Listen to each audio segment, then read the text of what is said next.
Buenas, everybody, men, women, children of all ages. Welcome to another episode of the Casual Movie Club. And this is the podcast where two friends talk about random movies for your listening pleasure. And by two friends, I mean me, John, your good friend, and my buddy, Brian. What's up, dude? Hey, what's happening, buddy? Good to be here. Glad to have you, Brian, and glad to have you remote today. Yes, this is a remote episode. I am thousands of miles away from you at the moment, and through the power of the internet and technology, it sounds like I am sitting right next to you, enjoying this movie that we watched this week. That's right. What movie was that? We did Airheads, and this movie was very interesting, and this is the first time we're doing a remote episode, because I've done a little mini-sodes from kind of recording on my own from remoteness, but this is the first time we're doing one with both Brian and I. While Brian's traveling on business and I'm here in the studio at home. So we watched the movie kind of separately at the same time. I watched it here, he watched it there. And then, here we are, we're going to talk about it. So we did Airheads, and that movie is from 1994. Brendan Fraser's in it. Also, Michael McKean is in it. Steve Buscemi, Adam Sandler. What did you think of this movie? Because I know we've both seen it before, but what did you think of this movie? Oh boy, I have seen this movie. I couldn't read your poker before. face the entire time. I couldn't read your poker face, so I didn't know what you were experiencing. Masked by distance. Yes, Oh man, I wanted to like it. I didn't, and I think that my main issue with the movie is time. Okay. It doesn't hold up. It's one of those typical 90s comedies that has a hollow message. It's not really there's not a lot of substance to this movie. The comedy didn't really age well either. I don't know. It was fine. It's a good movie to put on the background, but yeah. I would not go out of my way to watch this again. It's funny. I agree with you on a lot of that. And for me, this is something that I don't know that I'd ever pick this movie on purpose to watch. Because I've got a number of movies in my collection, and I don't think I would ever say, you know what, I really want to watch Airheads. But if I put my movie server, because I have all my movies are on my own little media server, if I put it on random and it just happened to pick Airheads, maybe I'll watch it again, or maybe if it's on, played on Comedy Central or MTV or, whatever, I might watch it again. But I don't know that I would intentionally pick this movie to watch. See, now there's a certain type of person that I feel would pick this movie to watch, and it's the zany comedy lover who is also into late 80s hair metal, early 90s grunge. Sure. Some heavy metal. There's a segment of the population that loves this movie, adores it, appreciates it, and for good reason. I'm not saying that this is a bad movie. Yeah. This movie is not poorly done in a lot of aspects. Right. It's just I like this movie at a certain time in my life. Now, not so much. It's just I'm just not as interested in it as I used to be. Yeah, and I think that. I think that perfectly sums up how I feel as well, because in my late 20s and early 30s I was in a band back in New Jersey, and it certainly wasn't the same style of band. It was we were a little more on the kind of edgier, funky rock kind of genre, but I've been around enough live gigs to know that there are definitely bands like the Lone Rangers out there, that are kind of made up of just dumb rocker musicians that just want to get up on stage and have a good time. But I can't say that as a 38-year-old man, I can't relate to this movie nearly as much as I used to, closer to when it came out, but even just 10 years ago. I mean, I was also in a band, and we were more like an indie rock, folk kind of band. It was a weird genre bending kind of band. The main songwriter guy had a very unique voice. Yeah. But yeah, I mean, even while I was in that band, this is not a movie I could really relate to. Yeah. These guys, I know the movie's called Airheads because they're a bunch of airheads. Yeah. You would think that their band name is called the Airheads, but which I feel like it should have been. It should have been, and I think that would have been a good name for this band. But then again, I do like the fact that they named themselves the Lone Rangers, and then everybody questions it. Like, how do you why are you pluralizing that? Can you even pluralize that? You're not exactly lone. Yeah. So I don't know. There's a lot that I just question in this movie, and again, a lot of care was put into this. So much so that a lot of respectable heavy metal acts, rock acts, make cameos in this movie. I haven't looked at the IMDb notes or trivia or anything about this page yet. I just took down my own notes as I watched this movie with you. Do you know how many, and there could be more, do you know how many cameos, rock and roll cameos have showed up in this movie? Other than Kurt, was it Kurt Loder or Kurt Yoder? The Kurt Loder from MTV. Kurt Loder. I forgot even I brought him up. Yeah, I saw. He was in there towards the end. But I'm looking at I'm looking at the trivia now. So the Lone Rangers' hit single "Degenerated" is actually a song by 1980s punk group Reagan Youth. Yes. Let's see. Did you recognize the first band when they went to the Battle of the Bands? And they were there, like watching that one. Yeah, that one band up there. Sons of Thunder, I think it was. They're Sons of Thunder in the movie, but that was actually Faith No More. Oh, really? Which were one of the pioneers of rap rock. Interesting, because I'm looking at a trivia piece now. The members of the band Sons of Thunder, Monty Colvin, Alan Doss, Ben Huggins, and Mitchell Dane Sonier are actually members of another group called the Galactic Cowboys. But I must have this wrong then. Yeah. I could have. If I'm wrong, I'm wrong. I would have bet money that was Faith No More up on stage. I'm not sure. So but we don't fact check. So screw that. No, there's no fact checking on this podcast. Right, but something I did want to fact check though, because there was a piece of trivia or a thing that came up in the middle of the movie, and we're going to jump around, but who gives a shit? When Jimmy Wing was in the radio station talking to them about kind of getting them signed and how being under the umbrella of Palatine Records can sort of protect them, they said Vince Neil only did 30 days and he killed somebody. I'm curious if that's true or not. Like that just seems a little ridiculous. I'd believe it.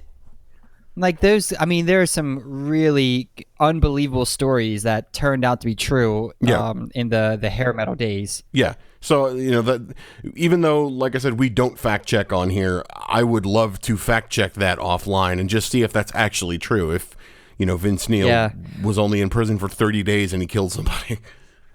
Yeah. It's a hell of a way to get off. Two of the other cameos that I am certain, I was pretty certain about the first one, but I'm certain about these next two.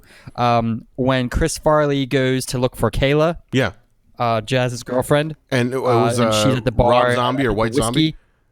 Yes, that was White Zombie, led by Rob Zombie. Okay. And then the last one that I called out, when the undercover cop comes up pretending to be the record exec, and they asked him something. What's that? It was Egon, because there were two Ghostbusters in this movie. It was the that. Go ahead. No, you go ahead. That was the guy who played Egon from the Ghostbusters, and then the other what cop. is his name? I'll tell you in 1 second. But the my God, the cop they were Henry talking. Ramis. Harold Ramis or Henry Ramis? Harold Ramis. Harold Ramis. That's it. Harold Ramis. Yes. Yeah, Harold and Ernie Hudson was the cop. Ernie Hudson was the cop. Yes. Yeah. So when they were asking Egon who would be arrested, Lemmy or God, or whatever, and he says, "Oh, Lemmy." No, God. It's a trick question. Lemmy is God. Yeah. The very next scene when Jazz was saying how much of a nerd he was, the one guy who piped up and said, "I was the editor for my high school newspaper." Yeah. That was Lemmy from Motorhead. Oh, that's awesome. Yeah. I didn't even catch that. That's awesome. Yeah, there's some great undercover cameos. Yeah. So let me ask you this, because I wrote this down. I wrote 3 cringeworthy moments in this movie. And there I love cringe. So there may have been more than 3, but there were 3 that I definitely cringed at. So the first one was when Adam Sandler was talking to the secretary about things that have happened to black people, and he was like apologizing for all these things that happened. He's like, "Oh yeah, yeah. I listen to rap music. I know how angry you guys are." No. I was like, people could not get away with this movie now, with the dialogue that was in there. They could get away with it. Somebody could put this out again and update it. Yeah. But kind of modernize the jokes. But if you a lot of that could be kept in. I think you can get away with this movie again. I don't know. I mean, you don't think so? And I don't think so. No. I mean, because people are just so much more sensitive now, so True, another. But I'm thinking about the failures of technology, because they come in, they break into this radio station to play their demo tape on a reel-to-reel or whatever that is, tape deck, and it fucks up and catches on fire. They don't have CDs. They don't have. They need a cassette tape, and the only cassette tape. I love this gag. The cassette tape was thrown out the window by Kayla because she was mad. Right. And then some Mexicans or Latinos, I don't know, they come by on a lowrider and it jumps up and down on the tape in the street. I loved it. Oh yeah. And I took slight issue with the fact that she remembered exactly where she threw it out, and she was able to go pick it up exactly in that right spot. Also, what idiot would only have 1 copy of their demo? The finished final product. Seriously. There should be multiple copies of that shit, number 1. But number 2. Multiple copies in different formats. Yes. I mean, I understand his reasoning, though. Yeah. He's like, no CDs. It makes me sound like my balls are getting stepped on, or whatever he said. So I take issue with that, because a 1/4-inch analog and an analog tape are very similar. The sound that in order to change just the vocal sound to make his balls sound like they were getting stepped on, the entire thing would sound like it would sound like the entire thing was sped up if that was the case. It's not going to change one little aspect of the sound of a recording. So that was complete bullshit.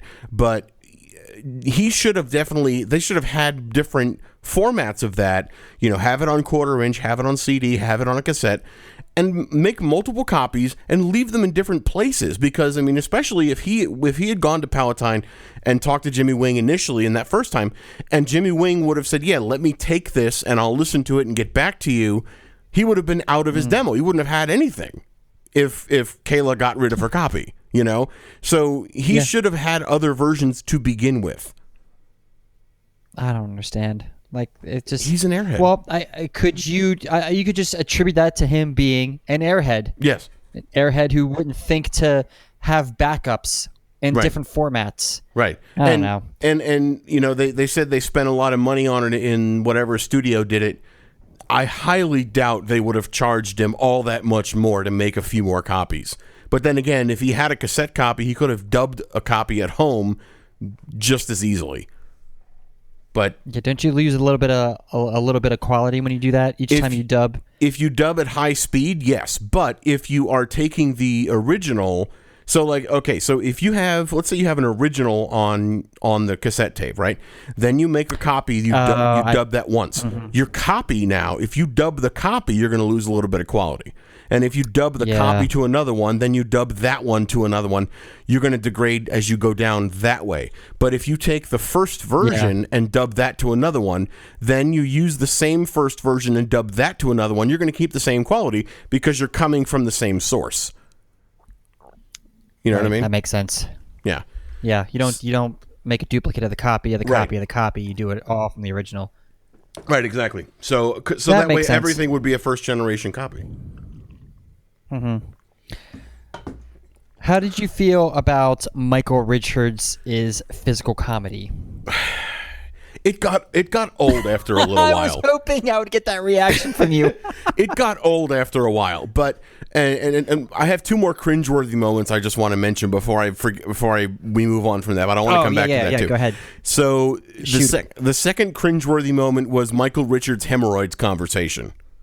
You know, where he's sitting there talking to Michael McKean about how he's got this itch and blah blah blah. I was like, we don't need to hear that. But the third, that. What's that?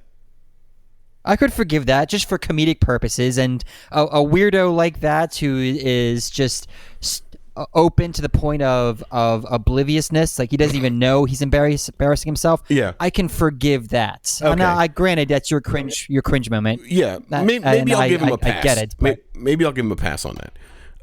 But the third cringeworthy moment is when Chris Farley rips the guy's nipple ring off. Oh yeah. You know, I mean, I don't have nipple rings, but I felt that on my titties. I felt it. Yeah. Just for a brief moment. I'm with you on that. That's a different kind of cringe. Your first two cringes were more along the lines of like people embarrassing themselves. This is more like a body horror kind of cringe, which I've got some triggers. Yeah. Yeah, exactly. And nipples getting ripped off is definitely one of them. And you know, so getting back to Michael Richards, you know, the physical comedy was like, I get it, you know, they wanted to have him in there for whatever reason, but I think we could have done without about half the stuff he did. He could have just been chilling in the vents, not doing anything. I understand that he has this big reveal where it turns out that he has the real gun. And why did the cops give him a gun? Because they thought he was a Marine. Right. I did like that bit of wordplay when he called the SWAT team and they were like, "Oh, I was a Marine, a merchant Marine." And he's like, "Oh yeah, a merchant Marine. Yeah, I was a merchant Marine." It's like, "Oh, this guy's a Marine." Yeah. He's like, "Oh yeah, but I was only an accountant. Don't worry, you won't be held accountable." I love that little bit of wordplay. Yeah, but I mean, no vetting of his past Marine career, none of that. They just gave him a fully automatic weapon. But they didn't vet this guy's background, this quote unquote Marine, but they could easily get a hold of the yearbook of jazz. Right. Of Chester Copper Chester, whatever the hell his name was. I almost said Copperpot, but it was he was going by Chaz or Jazz? Chaz. Chaz with a CH? Yeah. Chaz Darby was his stage name, and Chester Ogilvy, that's what it was. Chester Ogilvy was his actual name. And you know, the thing is, rock stars used stage names all the time. So who gives a shit? How is that weird? What's that? Who cares? Right, who cares? Who gives I'm a agreeing shit with you. Like, who gives a shit if his name is Chester Ogilvy? You know, his stage name is Chaz Darby. Done deal. It's fine. Mm-hmm. It's not that big a deal. You know, I had a cringe. Tell me. So there's the party section where the band starts ransacking the merch in the back, and they start putting on shirts and hats and giving away tickets and blah, blah, blah, blah. And they start taking calls. And this is really indicative of what the band is really all about. I don't really but I'm gonna go off on a tangent, so I'm gonna cut that off right now. But my specific cringe was when they took a phone call and Beavis and Butthead make fun of them. Yeah, you guys suck. on the live in the air, and God, but that's a cameo that I didn't need. I agree with you. I'm not surprised that they were in this, though. I'm not surprised that they made this cameo because. Yeah, it's 1994. It's Beavis and Butthead MTV. were popular. It's of the time. Yeah, sure. Did MTV produce this movie, or were they involved in the production of this movie at all? Because I know MTV was involved in some other movies. Don't know. Okay, I don't know. This doesn't feel like an MTV movie. I didn't see any MTV in the opening credits either. Yeah, I mean, but Kurt Loder was MTV, in it. So usually, if MTV has any kind of hand in the production of it, they'll have like that Moon Man opening. Title card or whatever. That's true. Whatever happened to MTV anyway? Oh, they split up into a bunch of different channels, and now they were under Viacom, I think, but now CBS and Viacom re-merged, and now I think MTV is going to come back in some form, one way or another. Wow. I don't know. It'd be interesting to see what happens, what CBS does with MTV in the coming future. Yeah, but I mean, people stream shit now, so like, are they even going to do music videos on TV anymore? Are they just gonna stream shit? Like, who knows? I don't know. I mean, there are plenty of new artists that are still doing music videos. Yeah. They're all on YouTube and Vimeo and wherever else, but yeah, there's still a market for it. Yeah. No, absolutely. So one of the things I wanted to bring up with you here, Beavis and Butthead make fun of them during that little breakdown scene. Mm-hmm. Yeah. But I think immediately following that, there was a news report that was calling them out for being shitty musicians that nobody cares failed about musicians, in a I believe city they said. that has what's that? They called them failed musicians. Yes, the one that lady was reporting right. on the news thing, right? These failed musicians have taken over exactly. In a city with people who have real problems. Now, I think this aptly describes these guys. Now, granted, their single at the end is good. They are decent musicians, but at this point in the movie, they are failed musicians. Right. However, we haven't really heard anything by them yet. Right. And they seem to be perfectly content riling up the crowd. Like Steve Buscemi, every opportunity he gets to go out there and rile up the crowd and he takes it. Yeah. When they're taking phone calls in the radio station, they are hamming it up. Yeah. These guys, all they want, their only goal is to be famous and adored by large crowds. Right. That's their end game. And I don't think they're using their music as a vessel for this, as a vehicle for this end. Right. But I don't think that it necessarily needs to be their music. If they were famous for anything else at all they want is to be rich and famous.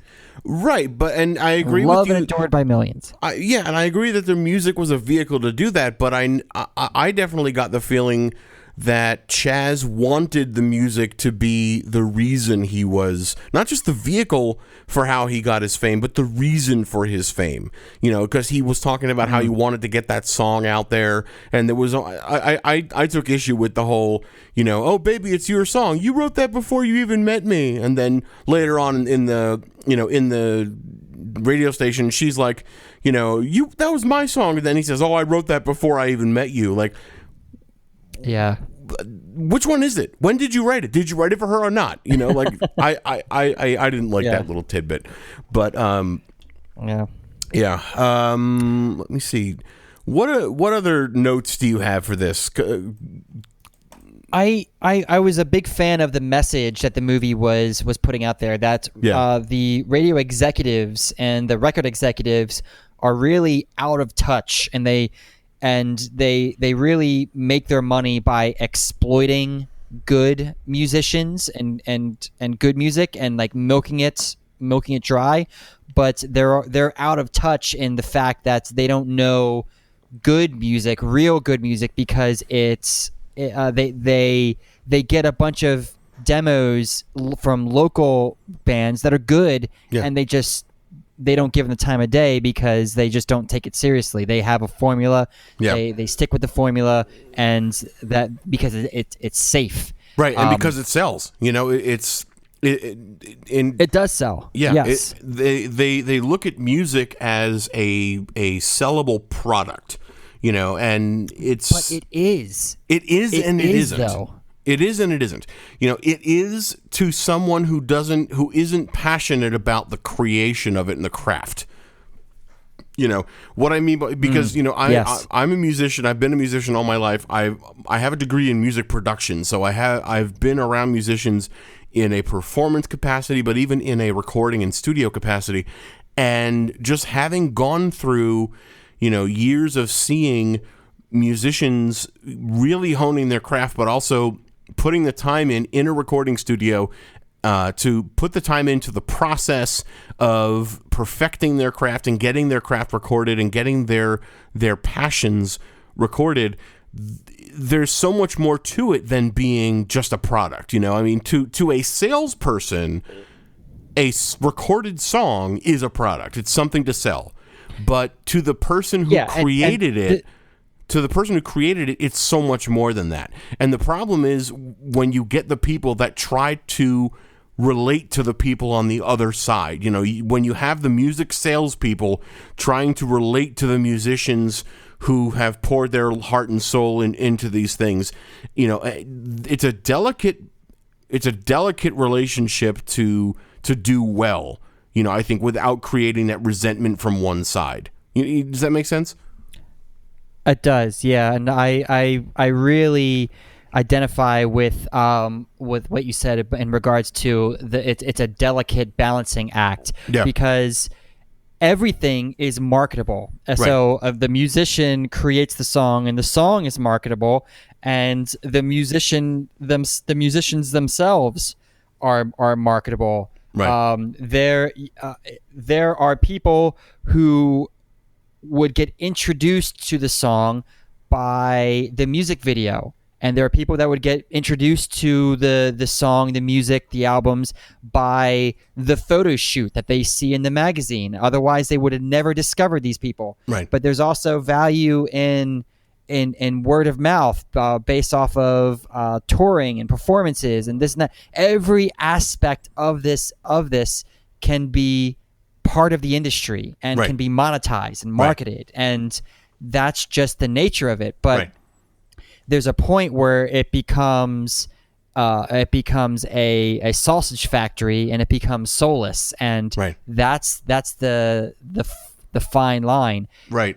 And a record executive could market every part of it of an artist, and they could have dozens of artists come through their label, and you can get to the point where you're just going through the motions and looking for every angle to make a buck, because that's your job. Right. Your job is to create value for your shareholders. And if you're a big record label, you've got shareholders, and your job is to maximize profits. And the way you do that is to sell the products that you have. And what products do you have? You have musicians, solos, bands, groups, and that's this industry. Right. So it's a fine line. It's an interesting thing to think about. Yeah, and I think I think one of the issues that musicians have, and I'm sure I'm speaking for other musicians too, but I think one of the issues that musicians have is that these record companies always go for those, you know, I'm using air quotes, products that are designed to sell, not necessarily the quality of that sort of, you know, human soul being poured into a music project kind of thing. You know, they look for the cookie cutter stuff that sells and makes money instead of going for the local talent that's really good. You know, and I think that's where a lot of that animosity comes from. between musicians and record executives, because the executives want to make money and the musicians want to make music, and it just comes back to that delicate balance of that, dichotomy between the two. There has to be a delicate balance, and sometimes you get those diamonds in the rough, like Billy Joel, Bruce Springsteen, and I mean, I'm going to name just a few, but where you have that amazing level of someone pouring their heart into their songs and into their music, and they're marketable. Those are the rare diamonds in the rough that make it, that still allow everything, still kind of hold true to the original musician's values and everything, and still make the money. But those are so rare, and it's not guaranteed for everyone who goes into a record contract or gets signed by somebody. It's not guaranteed for them to have that same experience. Sure. Sorry, I went off on a tangent. I've got two more notes that I wanted to bring up. Go for it. The first is Kayla, the girlfriend. She was a psychotic bitch. Way too violent. In the very beginning, she threw her entire makeup box. It was like a big tackle box of makeup. Threw it in Brendan Fraser's face. Yeah. Like violently. Unnecessary hostility. Yeah, she headbutted him in the face. Yeah. Kicked him in the nuts. Yeah. Like, so violent. And then when they get back together at the radio station, beats him up again, throws a chair through the window. Like, what the fuck? Calm down. This happened a few times, because after she threw the... You're too small and hot to be so violent. After she threw the makeup box at him, he said, "Oh, I was down at Palatine Records. We were talking about this." And she's like, "Oh, really, baby? Oh, I'm so sorry." Oh, she's lovey-dovey and hugging him again, and then she gets pissed off at him again. So she is the extreme opposite ends of, "Oh, I love you," and so what, "You fucking asshole!" Like, "Oh, I'm so sorry, I love you." She's bipolar. Complete bipolar lunacy. I literally wrote down in my notes that she was psychotic. She was definitely psycho. Yeah. The last thing that I have. Go ahead. Oh, I was going to say, did you notice that Jimmy Wing was John Bender from the Breakfast Club? It was I did not notice that. No. It was Judd Nelson. I think it was Judd Nelson.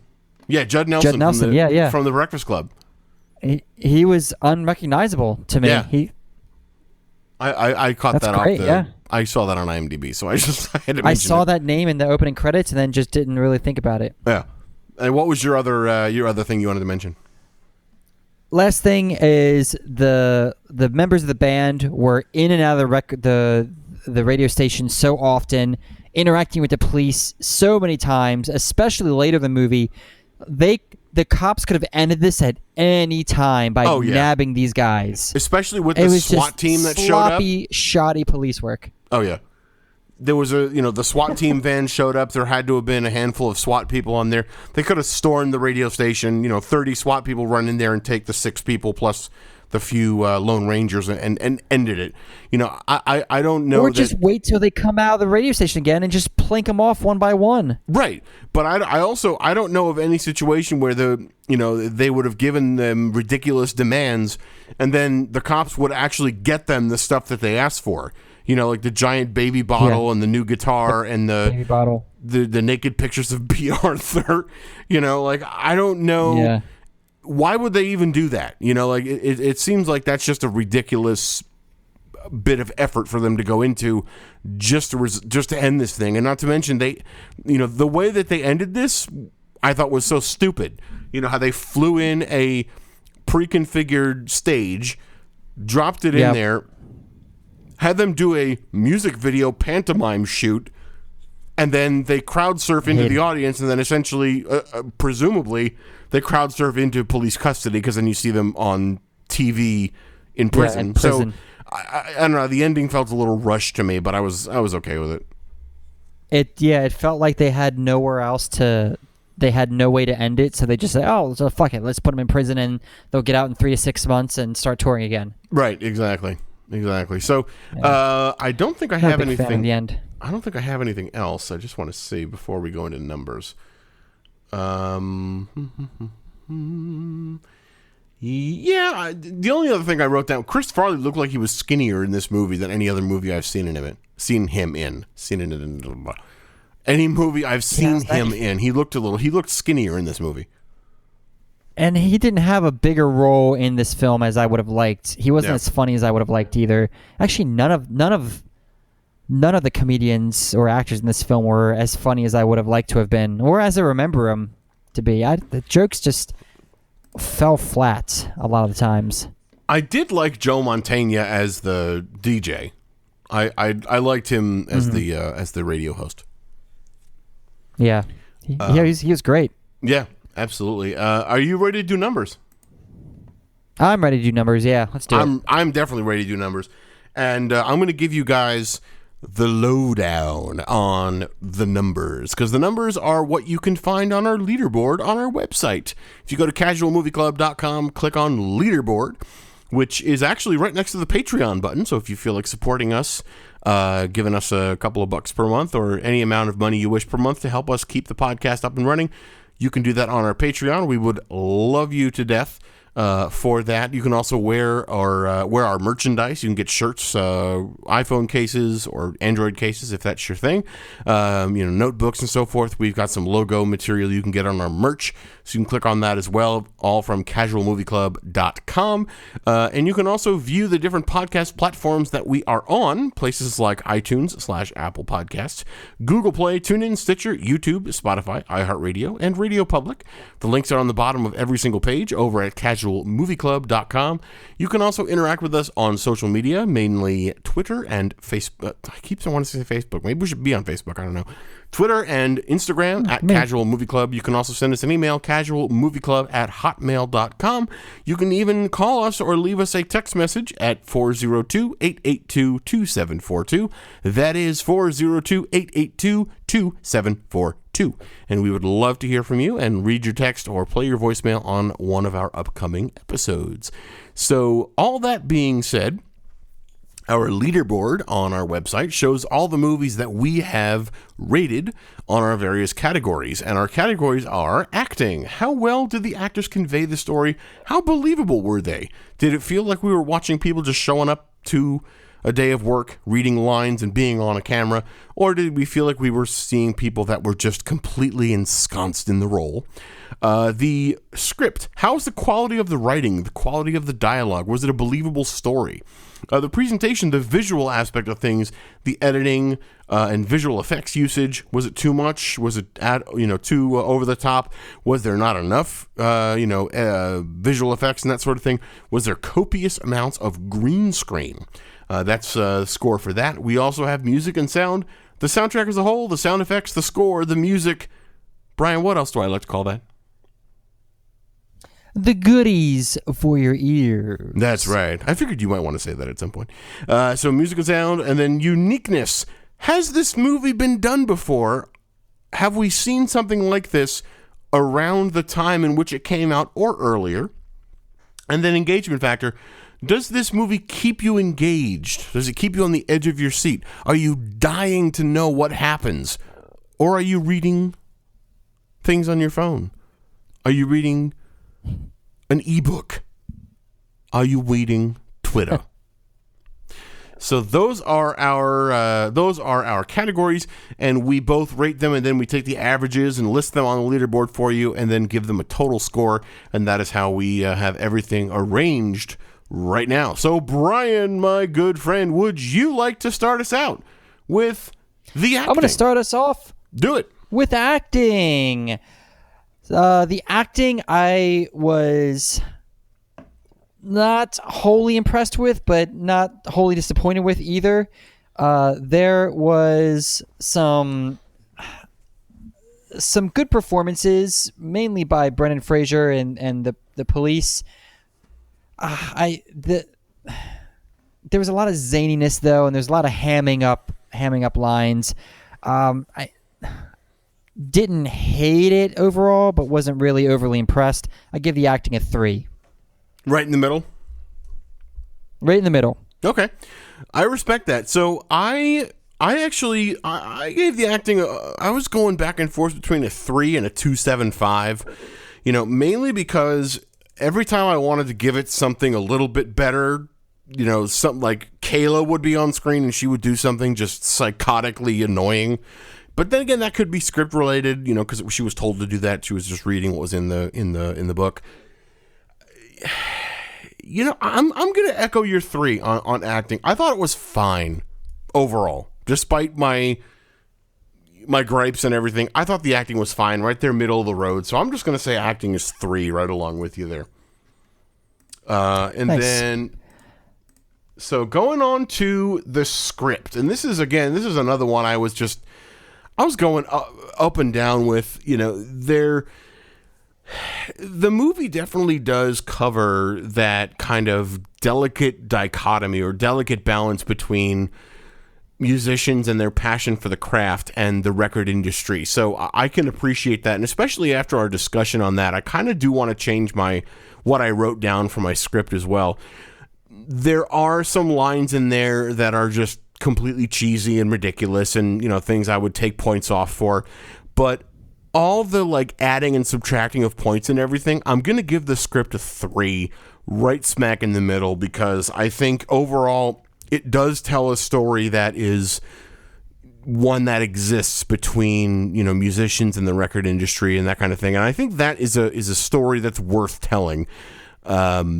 Apart from some bad lines and bad plot points and bad things that happen apart from that, I think it's fine. Nothing blew me out of the water, but nothing offended me, so I wouldn't give it any more than a 3. Okay. I really can't. I want to agree with you. I just can't. The conversation, because of the execution. I liked the conversation that was brought on by this. The struggle between record executives, bands, and radio. Each of those 3 pillars have their own masters, the musicians to their craft, and depend on radio play, but also depend on record executives. Record executives depend on the radio to play the hits, and they depend on the musicians. It's a vicious cycle is what I'm getting at. But I don't think that this was executed very well at all. We've got 3 airheads rolling up to a radio station, breaking in, and then asking the radio DJ, the DJ, to play their demo for them, and it just kind of devolving. It never really seemed like they had a plan. Like, they went to the toy store, they got these toy guns, they put them on with hot sauce, but at really, the plan was the whole time to hold up this radio station to have them play their demo. Plan. It wasn't the plan, because Steve Buscemi pulled out the gun initially. That's my point. Yeah. That's my point. Like, they kind of stumbled into this.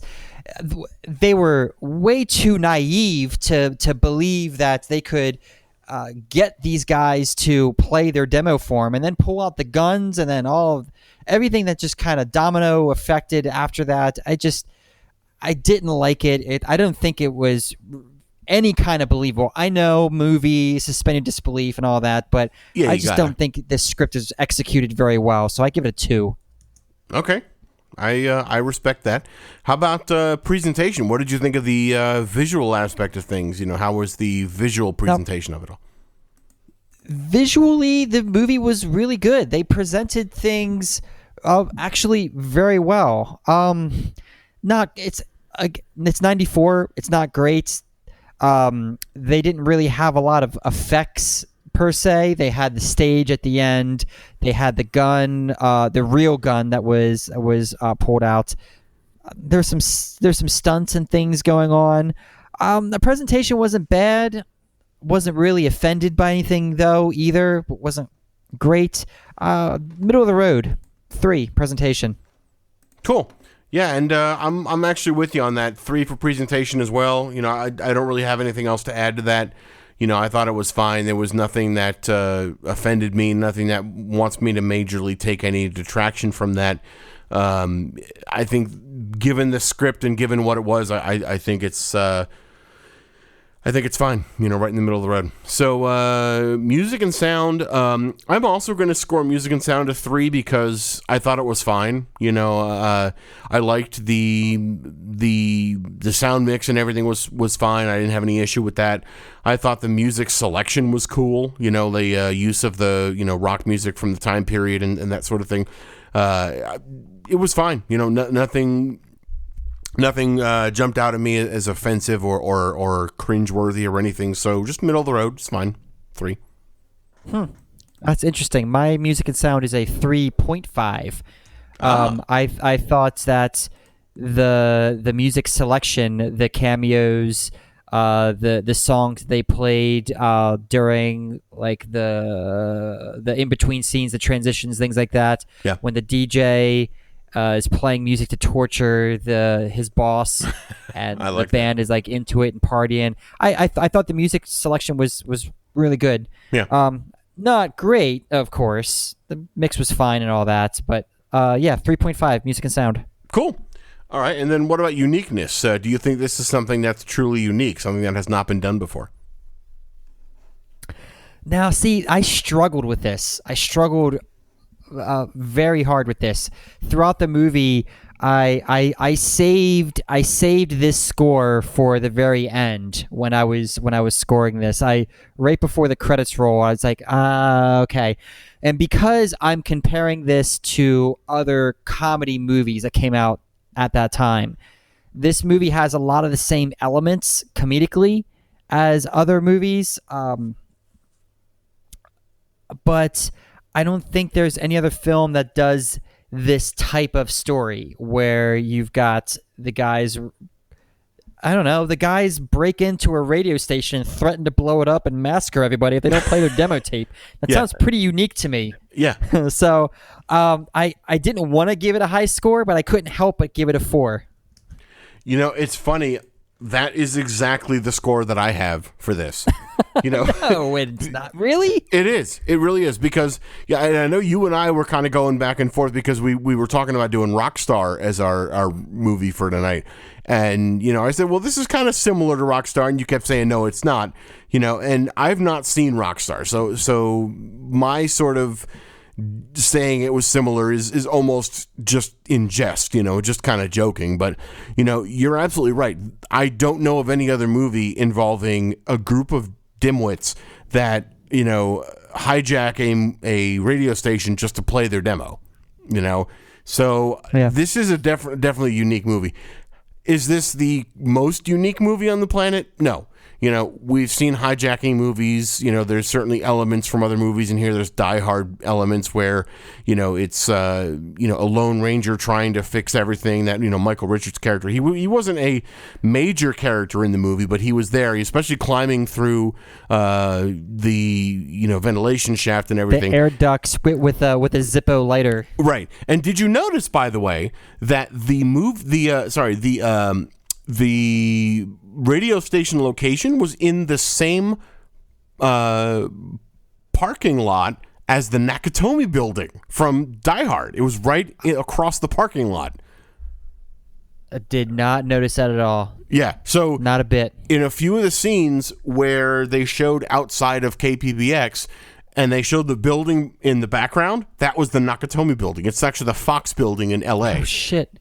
Yeah, but it took place at the same parking lot or the same roundabout outside as the as the Die Hard Nakatomi building. So I thought that was cool. But yeah, uniqueness is a 4 for me as well. And finally, engagement. Now, I kind of struggled with this, because I don't know. I can guarantee you I was not at the edge of my seat for any of this. Even the first time I saw it, I was not at the edge of my seat at all. This was a cheesy movie that was just, let's just see what happens next. But, I mean, I ordered a pizza for dinner, and it turns out they brought the wrong pizza to me. And, but I had ordered the wrong pizza. So like I ordered the wrong topping. So I had to cook myself something for dinner. I didn't care that I was missing part of what was going on the screen. It didn't bother me. And when I got back to watching it, I hadn't missed anything crucial because, this is something where you can easily go back and forth between doing other things if you're drinking with friends or hanging with friends or channel surfing if this is on TV. You're not going to miss much by drifting away from the movie. So for me, the engagement is 2.75 because it may pull you in a little bit here and there, but it's not a movie that is known for that, or it's not a movie that's going to draw you in like other ones. Yeah.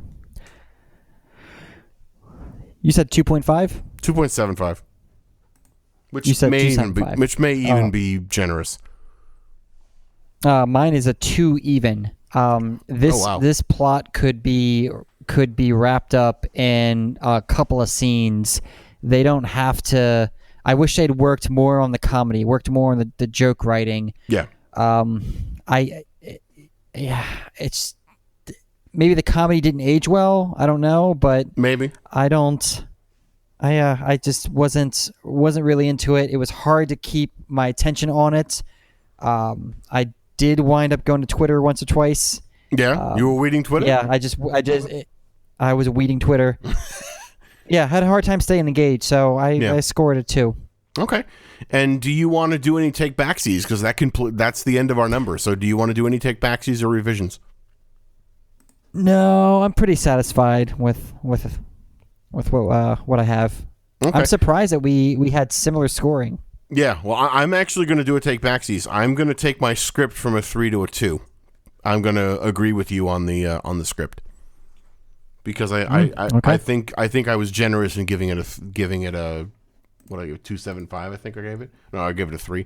I think this script did leave a lot to be desired, so I want to knock it down to a 2 to be a little more realistic.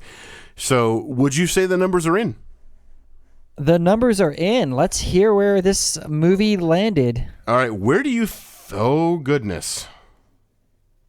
Are you sure you don't want to do a take backsies? I'm sure. Are you sure? Gonna land where it lands. I'm sure. I'm like, if you were here, I'd be winking at you. Like, are you sure you don't want to do a take backsies? Are you? I don't know. Sure? No, I'm sure. I'm sure. It's gonna land where it lands. All right. Final answer. Oh boy. Final answer? I have a feeling it's gonna be right above True Lies, maybe Star Wars. Okay, is just confirming you're ready to hear the final verdict. I'm ready. All right, the numbers are in for Airheads, and at the time of the recording, because this one may come out whenever, so at the time of the recording. Goes a little something like this. Acting, 3. Script, 2. Presentation, 3. Music and sound, 3.25. Uniqueness, 4. Engagement factor, 2.38. For a total average of 2.94. Exactly the same as Wild Wild West. I was telling you, I was giving you the hint, man, to bump it up a little bit, or bump it down, because it was, right now it is at the same as Wild West. So I don't know whether it's going to put it above Wild West or below it, but Speed 2 Cruise Control is just below it, and Inside Man is just above it at 317. So this is going to be interesting to see where it goes on there. Yeah, I think I'm losing you, but I'm just going to wrap it up real quick here and, just say, ladies and gentlemen, we appreciate you listening to us. If there is anything that you'd love to see us do or you want to become a part of the Casual Movie Club, share our podcast with any of your friends and family. We'd love to have them on, as a part of the family here in the Casual Movie Club. You can also listen to us on a number of those different platforms.